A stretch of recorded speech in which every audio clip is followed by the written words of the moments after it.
Hello students and learners, welcome to the Brain Box Tutorials. I am your teacher Priyanka और ये रहा मेरे पास mathematics standard paper of CBSE class 10 maths जो आज हुआ।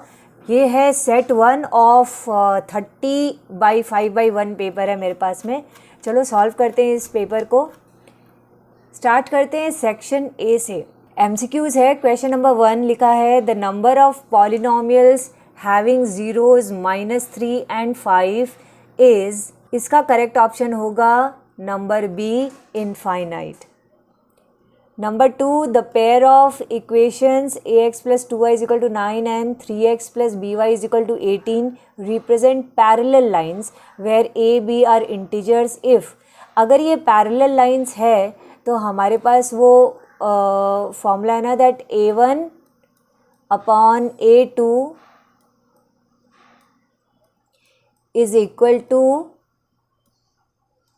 b1 upon b2। ये तो पैरेलल लाइंस में होता है, तो इसके हिसाब से a अपॉन इसका a2 है 3, a upon 3 is equal to b1 है 2 और b2 है b, तो a/3 is equal to 2/b हो रहा है, तो ये होगा ab इज इक्वल टू 6। मतलब कि option number D correct option होगा। Now coming to number 3 the common difference of the AP whose nth term is given by an is equal to 3n + 7। तो कॉमन डिफरेंस निकालना है। तो देखो इसका जो फर्स्ट टर्म है वो तो होगा, अगर हम यहाँ पे n की जगह अगर 1 लगा दें तो होगा 3 + 7 यानी कि 10 हो गया। ओके, अभी a2 अगर हम करें तो a2 होगा 3 × 2 यानी कि 6 + 7 यानी कि हो गया 13। तो कॉमन डिफरेंस होगा दैट इज़ डी, ये होगा 13 - 10 यानी कि 3। तो option number B correct option होगा 3। Now coming to number 4 in the given figure DE is parallel to BC the value of x is. ना अगर ये दो लाइन पैरेलल है तो ADE ट्रायंगल और ABC ट्रायंगल सिमिलर भी होंगे। इसका मतलब कि AD upon AB is equal to DE upon BC होगा। तो इस केस में AD है 2, AB है 2 + 3 5, DE है 4 और हमको निकालना है BC दैट इज़ x। तो x की वैल्यू क्या होगी? x इज इक्वल टू 5 4 जा 20, 20/2, 20/2 मतलब 10 will be the correct option D. Now coming to number 5 लिखा है a quadratic equation whose roots are 2 + √3 and 2 - √3 is. अगर ये दो रूट हैं तो क्वाड्रेटिक इक्वेशन बनेगा सम ऑफ द रूट्स और प्रोडक्ट ऑफ द रूट से। तो देखो अगर हम करें सम ऑफ द रूट्स तो सम ऑफ द रूट्स तो हो रहा है 2 + √3 + 2 - √3 अगर करोगे तो सम ऑफ द रूट्स 4 हो रहा है। और प्रोडक्ट ऑफ द रूट्स, तो प्रोडक्ट ऑफ द रूट्स 2 + √3 को 2 - √3 से मल्टीप्लाई करो, a² - b² यानी कि 2 का स्क्वायर 4 - √3 का square 3 that is equal to 1 होगा। और अब हम जब इक्वेशन बनाएंगे तो हम निकाल लेते हैं x² minus sum of the roots plus product of the roots. इसका मतलब option number A x² - 4x + 1 is equal to 0 ये करेक्ट ऑप्शन होगा। Now coming to number 6 tan theta 5/12 दिया है, then value of sin theta + cos theta upon sin theta - cos theta is. तो tan theta अगर 5/12 है यानी कि p/b दिया हुआ है तो हम h पहले निकाल लेते हैं। तो h की वैल्यू क्या होगी? h की वैल्यू होगी 5 का स्क्वायर यानी कि 25 + 12 का स्क्वायर 144 यानी कि 169, इसका रूट यानी कि आ गया 13। अभी 13 है हमारे पास में h, तो अब हम सारा पार्ट वो sin थीटा cos थीटा करके निकालेंगे। तो sin थीटा होगा p/h यानी कि 5/13, फिर उसमें प्लस करेंगे b/h मतलब 12/13 और नीचे 5/13 माइनस 12/13 कर देते हैं। 5/13 माइनस 12/13। तो इसको सॉल्व करोगे, ऊपर तो आ रहा है 17 और नीचे आ रहा है -7, तो फिर करेक्ट ऑप्शन होगा हमारा ए -17/7। नाउ नंबर 7 लिखा है the distance between the points P and Q is. तो हम फॉर्मूला लगा देते हैं x1 - x2 का whole square plus y1 - y2 का होल स्क्वायर का रूट। तो स्क्वायर रूट के अंदर में हम रख रहे हैं x1 - x2 का होल स्क्वायर, यानी कि -11/3, ये प्लस हो जाएगा माइनस इसलिए ये 2/3 इसका whole square plus y1 - y2 का होल स्क्वायर, यानी कि तो दोनों ही 5 है, तो 5 - 5 का होल स्क्वायर, तो 0 का हो गया। तो इसको हम सॉल्व करते हैं, तो ये रूट के अंदर आता है -11/3 प्लस 2/3 होता है -9/3। 9/3 मतलब कि -3, तो -3 का स्क्वायर हुआ 9, तो ये हुआ रूट के अंदर 9 और 9 का रूट 3 होता है। तो option D will be the correct answer, 3 units. Now coming to number 8, लिखा है in the given figure AB is equal to BC is equal to 10 centimetre, AC दिया है 7 centimetre, then the length of BP is. तो देखो total AB और BC तो 10-10 है, AC दिया है 7, हमको क्या निकालना है BP की वैल्यू। तो अगर हम उस BP को ही मान लेते हैं x, तो देखो अगर ये BP x है तो टेंजेंट क्योंकि दोनों इक्वल होते हैं तो BQ भी x है, यानी AP कितना होगा, ये होगा 10 - x। ओके, अगर AP 10 - x है तो AR भी 10 - x है, और इधर CQ 10 - x है तो RC भी 10 - x ही होगा। लेकिन हमको AC तो टोटल पता है कि 7 है, तो हम वो निकाल देंगे दैट 10 - x को प्लस करते हैं 10 - x से, तो वैल्यू हमारी 7 आनी चाहिए, यानी कि -2x इज़ इक्वल टू 7 - 20, यानी कि x इज़ इक्वल टू 13/2, 13/2 यानी कि 6.5 सेंटीमीटर, यानी option C is correct. Now coming to number 9, लिखा है water in a river which is 3 metre deep and 40 meter wide is flowing at the rate of 2 km/h. How much water will fall into the sea in 2 minutes? Now जो river है उसको वो किस shape का है, cuboid के shape का है, तो हम उस क्यूबॉइड का वॉल्यूम निकाल लेते हैं। वॉल्यूम कैसे कि 1 आवर में या 2 km/h को हम चाहे तो चेंज कर सकते हैं, मीटर पर सेकेंड में चेंज करें अगर, तो 2 × 5/18 करोगे तो 5/9 हो जाएगा। तो हम 5/9 लेते हैं कि 5/9 मीटर जाता है 1 सेकेंड में, तो हम वॉल्यूम निकाल सकते हैं, volume of water in 1 second. 1 second में कितना वॉल्यूम जा रहा है, तो L × B × H करते हैं, मतलब कि 3 मीटर × 40 मीटर इंटू ये हुआ 200/3 क्यूबिक मीटर। तो हमको निकालना है 2 मिनट्स में, 2 मिनट्स मतलब 120 सेकेंड्स, तो देयरफॉर इन 120 सेकेंड्स में होगा 200 डिवाइडेड बाई 3 को हम मल्टीप्लाई करेंगे 2 मिनट्स यानी कि 120 से, तो ये कट रहा है 3 4 जार 40 आया ऊपर, 40 को इंटू 200 करते हैं तो 8000 क्यूबिक मीटर आंसर होगा, यानी option number C. Now coming to number 10, if the mean and the median of a data are 12 and 15 respectively, then its mode is। तो हमारे पास फॉर्मूला है मोड का, एम्पिरिकल फॉर्मूला है ना, 3 मीडियन - 2 मीन, ये होता है मोड। तो मोड आएगा यहाँ पे, मीन और मीडियन दिया वही है, तो 3 मीडियन मतलब 3 × 15 45 माइनस 2 मीन किया मतलब 24 किया, तो हमारा आंसर आ गया 21, यानी कि number B. Now number 11, in the given figure A B is a tangent to the circle centred at O, if O A is equal to 6 centimetre, O A B 30 degree दिया, then the radius of the circle is.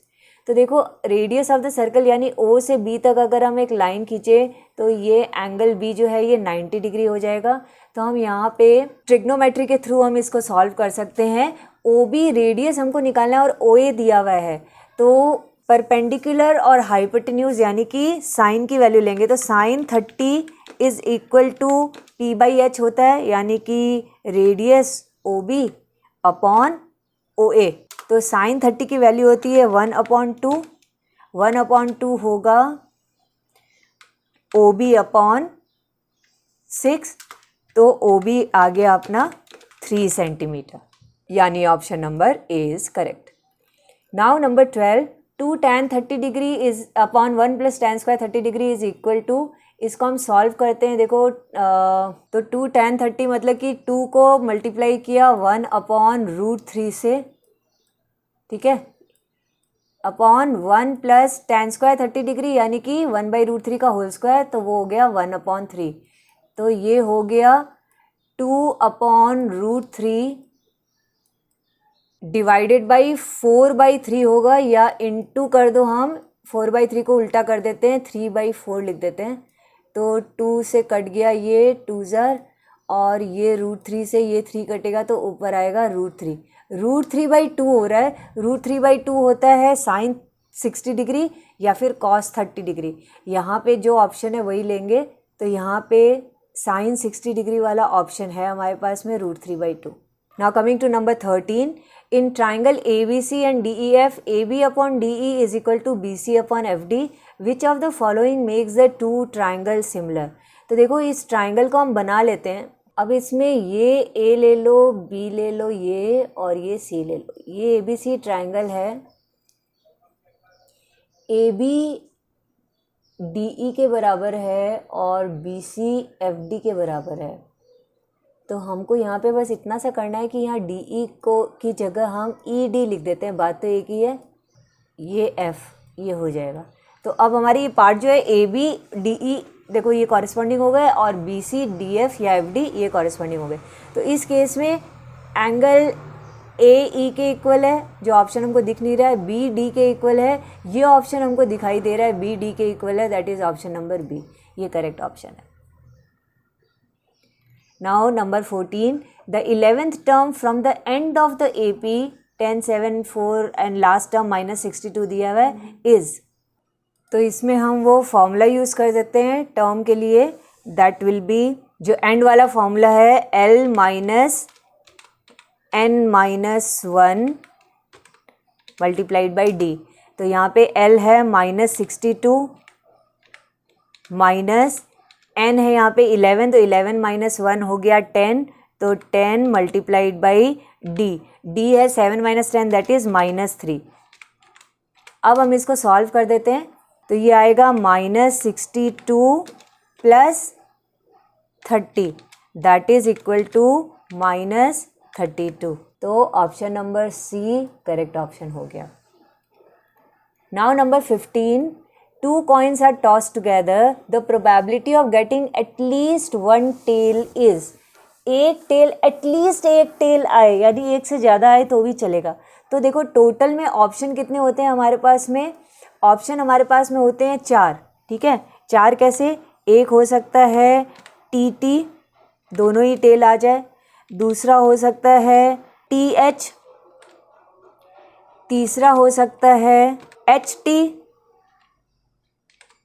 और चौथा हो सकता है HH। इस case में हम देख रहे हैं कि एटलीस्ट एक टेल तो है ही, वो ऐसे 3 है हमारे पास में, TT, TH और HT। तो 3/4 that is option number C will be the correct option. Now coming to number 16, in the given figure A, C and AB are two tangents to a circle centered at O. If angle COD 120 degree दिया है तो BAO हमको निकालना है। देखो इस case में एक तो ये करो, B और O को ज्वाइन करो, तो उससे क्या होगा, OB हमको पता है ये परपेंडिकुलर है ऑन AB, ठीक है, यानी कि 90 डिग्री बनाता है यहाँ पे, ऐसे ही यहाँ पे भी 90 डिग्री बनी रहे। ये एंगल कितना होगा, ये अगर 120 डिग्री है तो ये एंगल होगा 60 डिग्री, 60 डिग्री पता है, ये 90 डिग्री पता है, ठीक है। तो हमको पता चल जाएगा ये वाला एंगल, ये एंगल कितना है 9, 6, 15 मतलब 150 डिग्री, तो ये हमारे पास एंगल मिल गया 30 डिग्री। क्योंकि ये एंगल 30 डिग्री है तो अकॉर्डिंग टू द थ्योरम ये एंगल भी 30 डिग्री होगा। तो हम यानी कि ये परपेंडिकुलर की ज़रूरत थी नहीं, वैसे परपेंडिकुलर नहीं भी बनाते तो भी चलता, क्योंकि ये इसी साइड से निकल करके आ गया। तो option number A will be the correct option. Now coming to number 17, which of the following numbers cannot be the probability of happening of an event?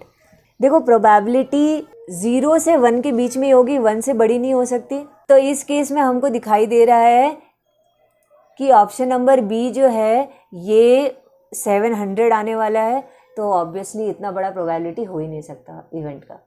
Number 18 है, if every term of the statistical data consisting of n terms is decrease by 2, every term को हम decrease किए हैं 2 से, then the mean of the data, इसका answer होगा option number A, decreases by 2।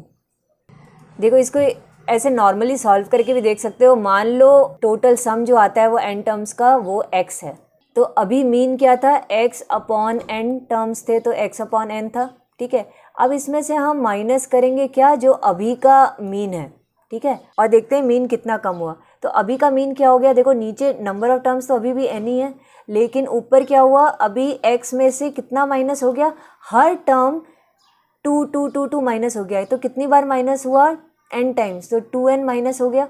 अब इसको हम जब सॉल्व करेंगे तो क्या आ रहा है, ऊपर में आ रहा है x minus x plus 2n, correct.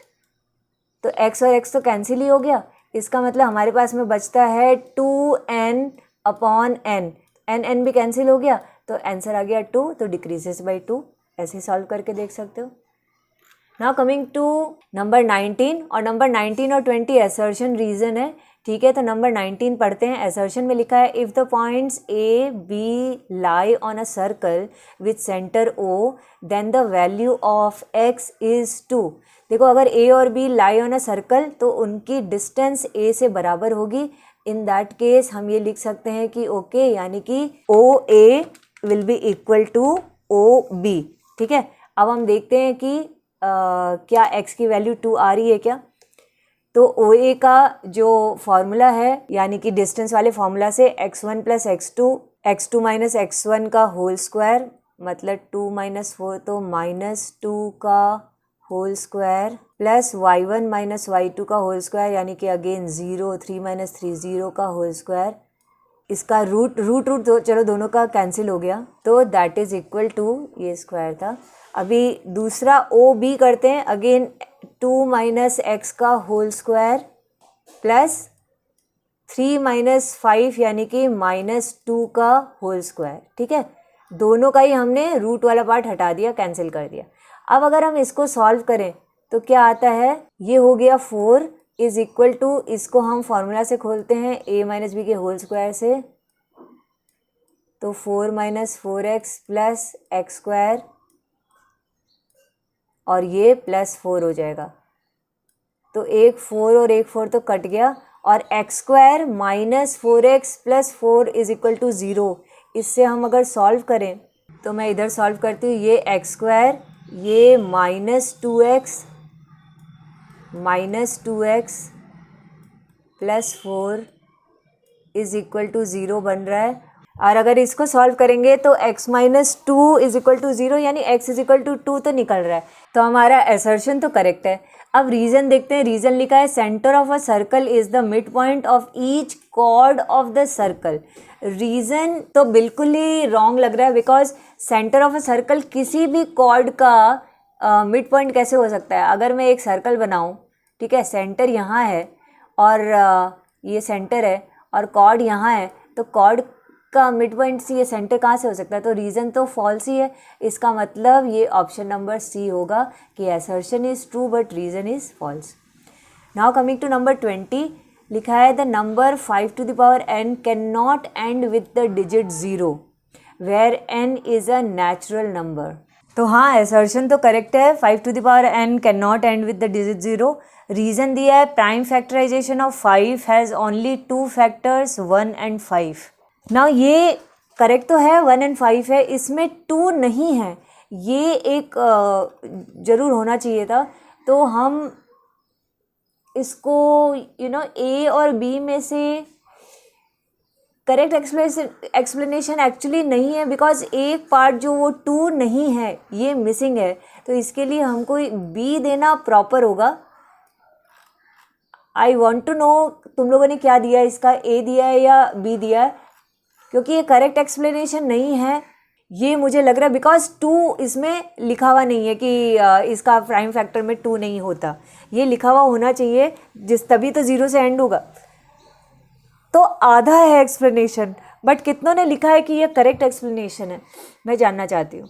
Okay, now coming to section B, very short answer है 2 मार्क्स वाले। 21 का पार्ट ए दिया है, the line segment joining the points A and B is divided by the point P such that AP is to AB is equal to 2:5 दे दिया। AP is to AB का क्या मतलब है यहाँ पे देखो, अगर ये A है, ये B है, बीच में कहीं यहाँ पे कहीं समझ लो P है, तो AP 2 है और PB हमको चाहिए ना, तो PB तो 3 हुआ, ठीक है, क्योंकि ये पूरा AB 5 दिया हुआ है, तो 2:3 का रेशियो लेकर के हम कोऑर्डिनेट्स ऑफ P निकालेंगे। तो P के लिए लिखोगे, पहला तो होगा, पहला x का करें तो होगा mx2 + nx1 upon m + n, तो mx2 हुआ 2 × 4 प्लस nx1 हुआ 3 × 4, इसको हम करेंगे divide by m + n, that is 5, और y के लिए my2 दैट इज़ 2 × 5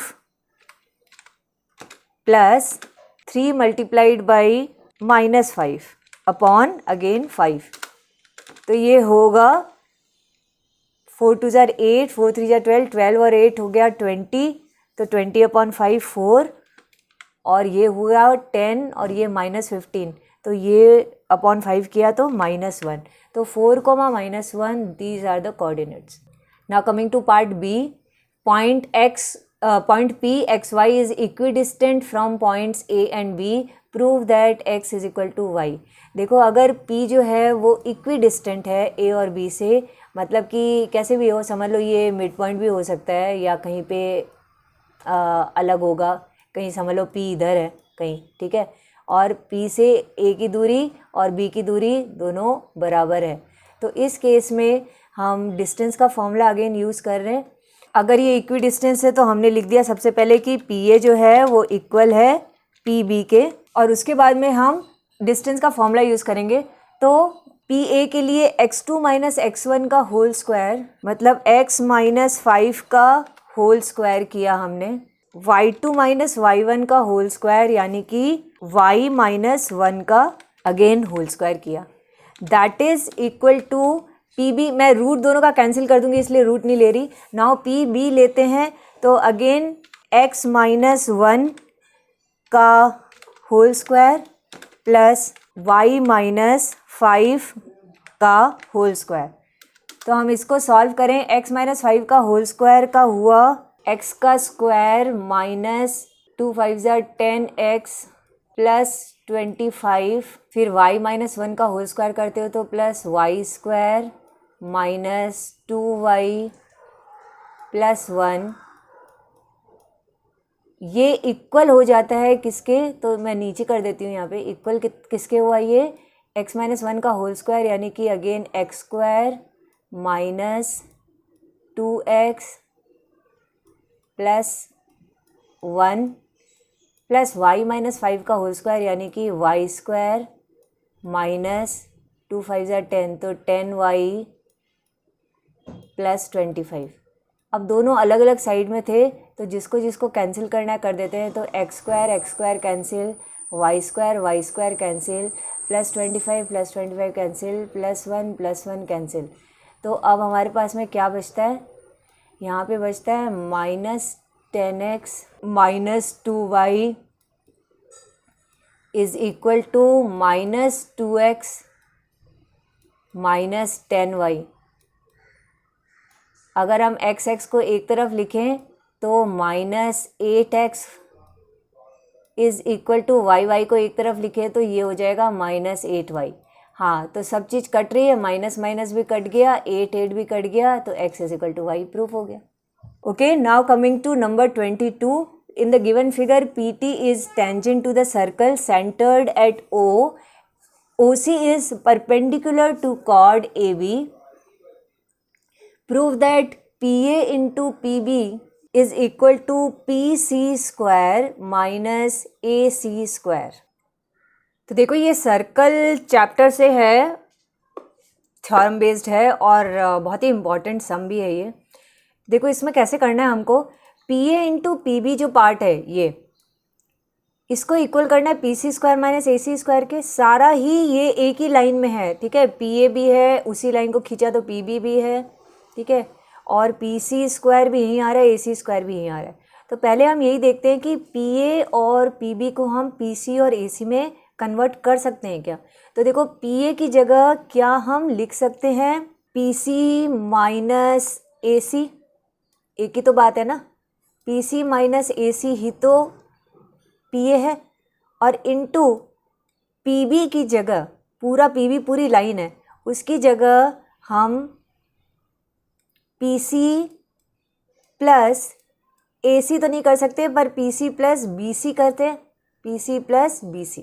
ओके, अभी BC और AC इक्वल बोल सकते हो तुम लोग. क्यों बोल सकते हो इक्वल? बिकॉज हम यहाँ पे थ्योरम दे देंगे सर्कल वाला कि perpendicular drawn on the chord from the centre of the circle bisects the chord. तो BC और AC इक्वल है. तो मैं अगर BC की जगह यहाँ पे AC लिख दूँ तो PC minus AC PC plus AC हो जाएगा, ठीक है. PC minus AC into PC plus AC is like x square, x minus y x plus y, that is x square minus y square. तो that is equal to हो जाएगा PC square minus AC square.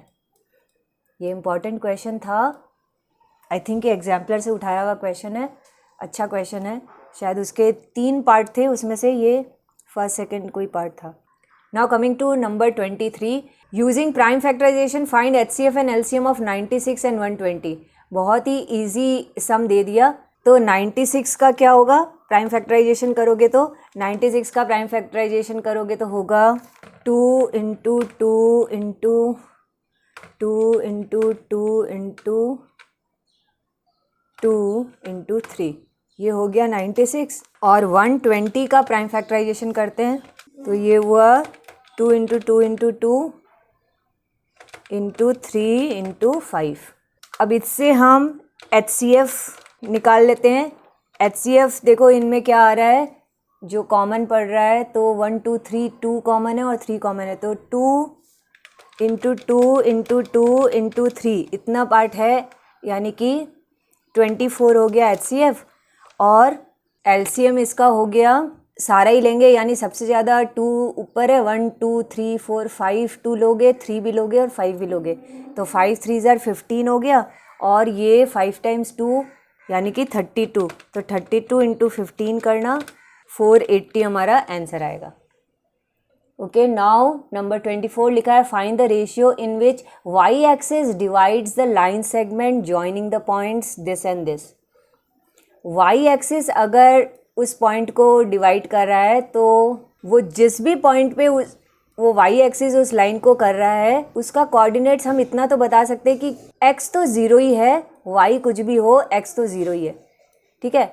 अब हमको ratio पता करना है, तो let the ratio भी k:1 रेशियो ले करके और हम खाली x वाला पार्ट सॉल्व करें, मतलब x निकालते हैं. तो x, क्योंकि हमको पता है x का यहाँ पे वैल्यू 0 है, तो हम सॉल्व कर सकते हैं कि 0 is equal to mx2 plus nx1 upon m plus n है.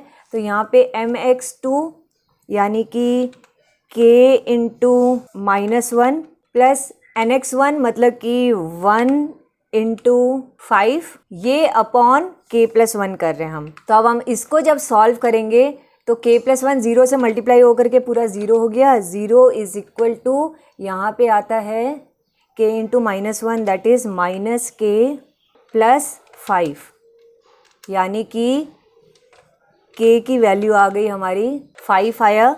इसका मतलब कि जो रेशियो है वो है 5:1. आप करते हैं 25 पार्ट ए.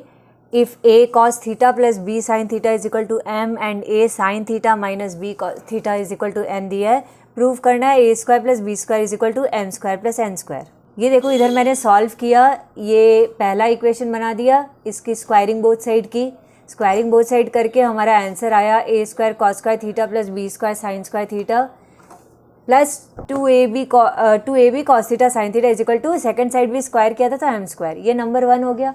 नंबर 2 इक्वेशन को भी स्क्वायरिंग बोथ साइड किया तो वो भी पूरा खुला। अब एडिंग 1 एंड 2 करेंगे तो देखो ए स्क्वायर कॉमन आके cos square theta plus sine square theta, और वैसे ही प्लस बी स्क्वायर कॉमन आके sine square theta plus cos square theta, ये लेफ्ट साइड में, और is equal to M square plus N square. तो cos square theta plus sine square theta 1 होता है, तो A square plus B square is equal to M square plus N square proof हो गया। बहुत easy सम था और ये बुक में भी है, तो आई होप तुम लोगों ने भी किया होगा काफ़ी टाइम इस तरीके के सम सॉल्व। नेक्स्ट और में दिया है पार्ट बी, ये प्रूव करना है, ट्रिग्नोमेट्रिक आइडेंटिटी है।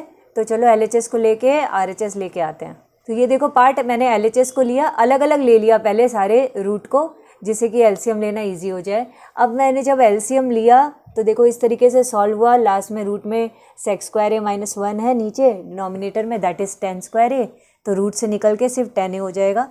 अब 2 सेके अपॉन 10 ए बचा, तो सेके को 1 बाई कॉस ए कर दिया। 10 A cos A by sine A होता है, sorry sine A by cos A होता है, तो साइन ए नीचे कॉस ए ऊपर गया, तो इस तरीके से 2 कॉस ए के आ गया। सेक्शन सी डी ई के भी सॉल्यूशन फटाफट लेकर के आऊँगी। ए बी तक में बताना मुझे कमेंट करके कि किसका क्या राइट हुआ, क्या रॉन्ग गया, और ओवरऑल पेपर कैसा गया उसका भी वेट रहेगा। चलो बाय बाय, जय हिंद।